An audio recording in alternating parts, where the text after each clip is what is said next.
నమస్కారం అండి అందరికీ. వైష్ణవి యూట్యూబర్ అయితే చనిపోయింది కదా, ఇన్స్టాలో ఫేస్బుక్లో అన్నిట్లలో వైరల్ అవుతుంది ఆ న్యూస్. అయితే సంవత్సరం కిందట ఆ అమ్మాయి ప్రేమించి పెళ్లి చేసుకుందంట.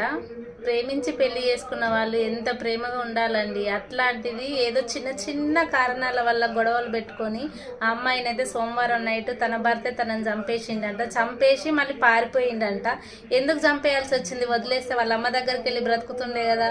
ఎందుకండి అవసరమా?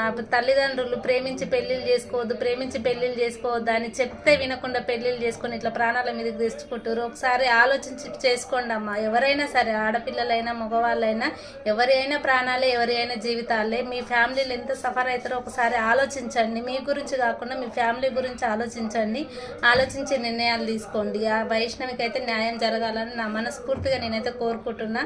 ప్రతి ఒక్కరు కూడా ఈ వీడియోకి కింద కామెంట్ చేయండి, మీరేమనుకుంటున్నారో. నాకైతే చాలా బాధ అనిపిస్తుంది. ఇన్స్టా, యూట్యూబ్, ఫేస్బుక్ ఓపెన్ చేస్తే తన గురించే వస్తున్నాయి వీడియోస్. చాలా అంటే చాలా బాధగా ఉంది ఈ వీడియో.